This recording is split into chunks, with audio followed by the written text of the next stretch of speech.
నమస్తే, welcome to Sakshi sports. నేను మీ కృష్ణ బాల. 2027 ICC one day ప్రపంచ కప్కు ఇంకా చాలా సమయం ఉన్నప్పటికీ ఇప్పటి నుంచే టీమిండియా జట్టు ఏంటనే చర్చలు మొదలయ్యాయి.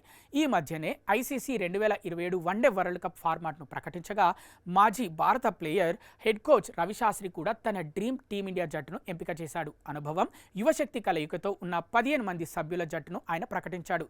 దక్షిణాఫ్రికా, జింబాబ్వే, నమీబియా వేదికగా జరిగే ఈ మెగా టోర్నీలో భారత్కు ఈ జట్టే మంచి పోటీ ఇస్తుందని అభిప్రాయపడ్డారు. ప్రస్తుతం రోహిత్ శర్మ, విరాట్ కోహ్లీ భవిష్యత్తుపై అనేక ఊహాగానాలు వినిపిస్తున్నప్పటికీ 2027 ప్రపంచ కప్లో వీరిద్దరూ తప్పకుండా జట్టులో ఉండాలని రవిశాస్త్రి స్పష్టం చేశారు. పెద్ద టోర్నీలో వీరి అనుభవం, ఒత్తిడిని ఎదుర్కొనే సామర్థ్యం భారత్కు ఎంతో ఉపయోగపడుతుందని అన్నారు. అలాగే యువ ఓపెనర్ యశస్వి జైస్వాల్కు కూడా జట్టులో స్థానం కల్పించగా శుభ్మన్ గిల్ను కెప్టెన్గా ఎంపిక చేశాడు. రవిశాస్త్రి ఎంపిక చేసిన జట్టులో ముఖ్యంగా చెప్పాల్సింది పేస్ బౌలింగ్ విభాగం. బుమ్రా, సిరాజ్, షమి, భువనేశ్వర్ కుమార్లను జట్టులోకి తీసుకున్నారు.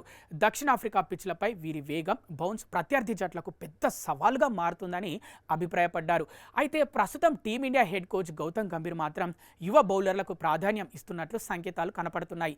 ప్రసిద్ధ్ కృష్ణ, హర్షిత్ రాణా, గుర్నూర్ వంటి యువ పేసర్లను భవిష్యత్ జట్టులో తీర్చిదిద్దే ప్రయత్నంలో ఉన్నాడు. మిడిల్ ఆర్డర్లో కేఎల్ రాహుల్, శ్రేయస్ అయ్యర్, రిషబ్ పంత్లను ఎంపిక చేసిన రవిశాస్త్రి ఆల్రౌండర్లుగా హార్దిక్ పాండ్యా, అక్షర్ పటేల్, రవీంద్ర జడేజాలకు చోటిచ్చారు. స్పిన్ విభాగంలో కుల్దీప్ యాదవ్ ప్రధాన స్పిన్నర్గా ఉండగా అక్షర్ పటేల్ లేదా రవీంద్ర జడేజా అతనికి తోడుగా బరిలోకి దిగే అవకాశం ఉంటుందని అన్నారు.